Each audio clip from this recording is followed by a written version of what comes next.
మకర రాశి వారికి డిసెంబర్ నెలలో 1వ తారీఖు నుండి 15వ తారీఖు వరకు గోచార ఫలితాలు ఎలా ఉన్నాయో తెలుసుకుందాం.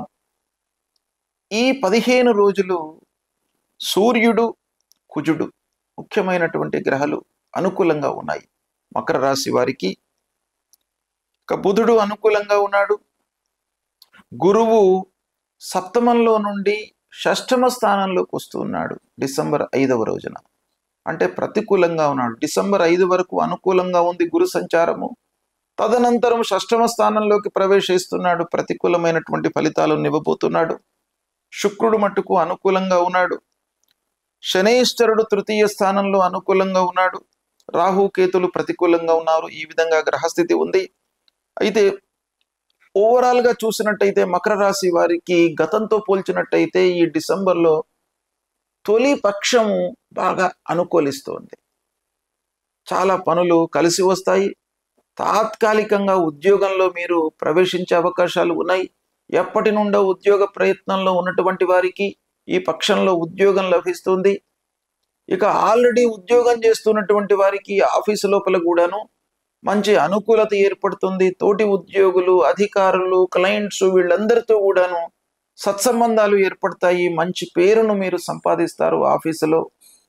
ఇక భూమి కొనుగోలు చేసే అవకాశాలు ఉన్నాయి. వాహనం మూలకంగా మీకు అనుకూలిస్తుంది.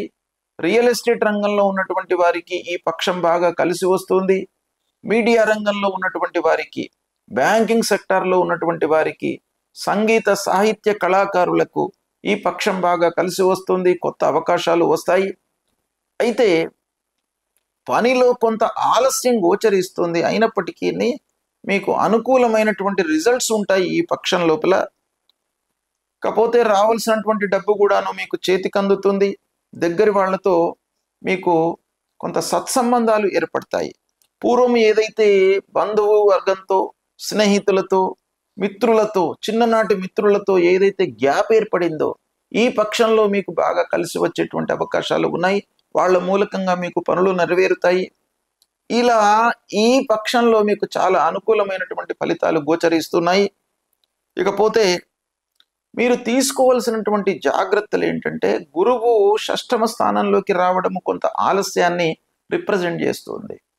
కాబట్టి పనిని ప్రారంభించేటప్పుడు కూలంకషంగా దాన్ని బ్యాక్గ్రౌండ్ మొత్తం కూడాను అవగాహన చేసుకొని మీరు ప్రారంభించినట్టయితే దాన్ని కూడాను మీరు ఓవర్కమ్ చేసేటువంటి అవకాశాలు ఉన్నాయి.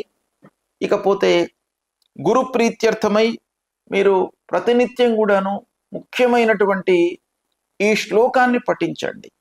దేవానాంచ ఋషీణాంచ గురుం కాంచన సన్నిభం వందనీయం త్రిలోకానాం తం నమామి బృహస్పతిం అనేటువంటి మూలమంత్రాన్ని ప్రతినిత్యం చదువుకోండి. మీకు ఆ భగవంతుడి యొక్క అనుగ్రహం లభిస్తుంది. అన్ని శుభ ఫలితాలే కలుగుతాయి. శుభం.